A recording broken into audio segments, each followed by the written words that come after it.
Saudara, saya akan wawancara suami dari tersangka Zikria Zatil yang sebelumnya belum pernah diwawancara secara mendalam terkait dengan kasus yang menimpa istrinya.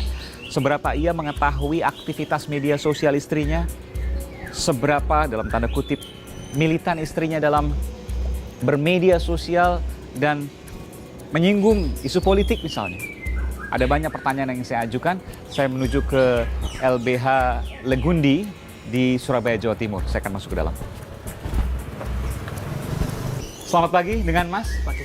Sama Advendio. Mas Advendio dari LBH Legundi. LBH Legundi. Oke. Mas Advendio ini adalah pengacara atau kuasa hukum Dari nasihat hukum dari Zikria. Zikria. Iya. Ini sedang nangis ya, Pak? Iya. Pak, ini Pak Daru. Pak Daru, suami dari Ibu Zikria. Hai, ini anaknya Pak ya? Iya. Yang paling kecil, Iya. 2 tahun. 2 tahun. Jadi ini LBH Legundi ditunjuk oleh polisi untuk mendampingi Iya. Pak Daru. Iya. Jadi ini pro bono semua, Pro bono. gratis semua. Gratis, Bapak. Oke. Baik, saya izin boleh ngobrol-ngobrol ya? Silakan, Bapak. Oke, baik. Silakan. Saya turut prihatin Pak atas apa yang terjadi dengan istri Bapak ya, Bu Zikria. Proses perkembangan hukumnya saya mendengar dari pengacara, dari penasihat hukum melakukan penangguhan penahanan, betul? Iya, kemarin kita mengajukan proses peralihan penahanan ke Polrestabes. Iya. Jadi kami sudah berkirim surat setelah adanya permintaan maaf dari tersangka kepada Bu Risma dan Bu Risma menyampaikan permohonan maaf itu, permohonan maaf itu. memaafkan. Setelah itu kami mengajukan peralihan penahanan. Ini kenapa ini Pak? Luka? Dari anak karena mamahnya lagi begitu, mungkin batinnya dia juga kerasa ya. Mungkin Bapak bisa cerita terkait itu? Ya memang sampai dia nggak pernah pisah dari mamahnya, nggak pernah pisah. Malah sama Bapak nggak terlalu sering, tapi sekarang jadi setiap hari bersama Bapak. Iya, iya. Dalam situasi seperti ini,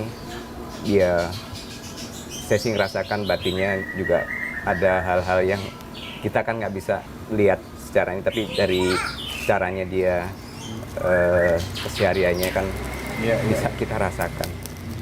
Anak Bapak tahu ibunya ditahan? Secara ini tahu Pak. Jadi kalau saya datang ke Polrestabes itu belum sampai masuk, baru hanya parkir depan Pintu pagarnya? pintu pagar itu, dia ngeliat bangunan, dia tunjukin itu mama. Jadi dia tahu dia mamanya ada di situ.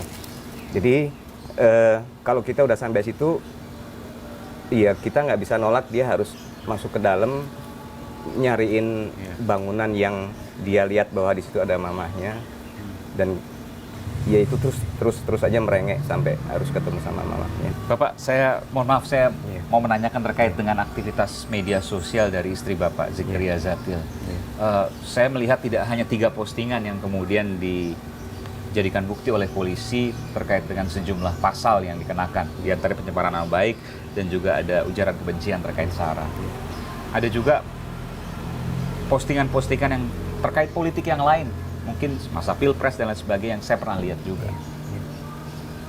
Bapak tahu aktivitas media sosial istri Bapak? Saya memang nggak ngikutin perkembangan medsos dari istri saya, tapi Bapak nggak follow? Nggak, Bapak nggak. nggak mengikuti Nggak. kegiatan medsos istri Bapak? Nggak, Sama sekali? Sama sekali.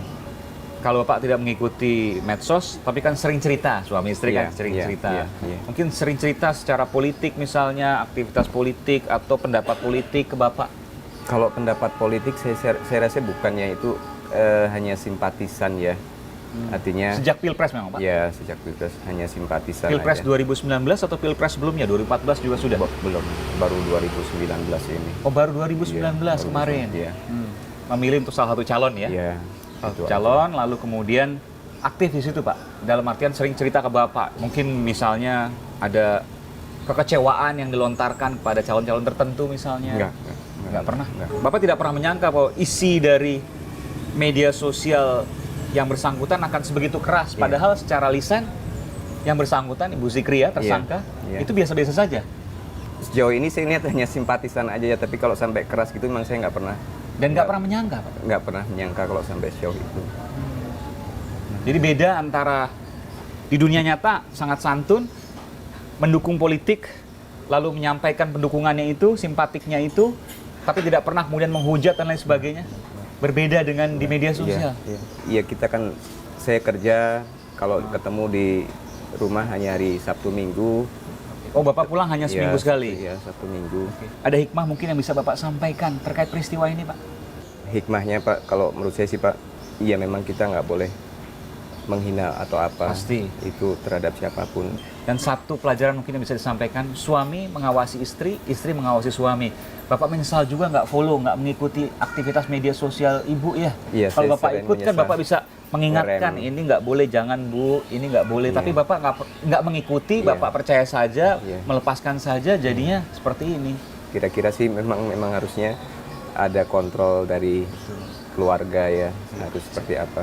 Anak pertama usia berapa, Pak? 22. 22, yang kedua? Nah, Belasan tahun? 15. 15. Punya media sosial juga pasti mereka. Bapak follow juga, Bapak mengikuti juga? Kalau yang pertama saya nggak follow. Nggak follow juga, jadi anak pertama nggak follow, anak kedua nggak follow, istri nggak follow. Iya. Pelajaran penting buat Iya, Bapak. iya. Sekali lagi saya prihatin atas apa yang terjadi Pak, tapi ini ada hikmah yang bisa diangkat dari sini. Iya. Terakhir Mas, apa yang bisa disampaikan Mas Safen? Kalau tentang perkara dari tersangka ini, saya rasa sih memang untuk pembelajaran semuanya, Pak. Iya. Terkait undang-undang ITE ini ada. Jadi semua harus berhati-hati dalam bermedia sosial. Dalam artian peran juga dari pemerintahan juga terkait penyuluhan hukum. Kalau bisa memang semua dari entah itu dari LBH atau LSM untuk menggiat ini loh, ada undang-undang ITE. Kalau Iya. kita bermedsos dengan kurang baik itu Bahkan 3 resikonya. postingan saja bisa menjerat Bisa. lebih dari 3 pasal. Terima kasih Pak Daru, Iya. terima kasih Pak Adven Iya, telah memberikan informasi di program Aiman dan bersedia untuk diwawancara program Aiman. Terima kasih Pak. Makasih. Terima kasih, Pak.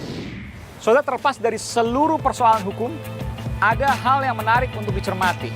Bahwa kasus ini didasari dalam alam bawah sadar terkait dengan persaingan Tri Risma hari ini, Wali Kota Surabaya dengan Gubernur DKI Jakarta Anies Baswedan.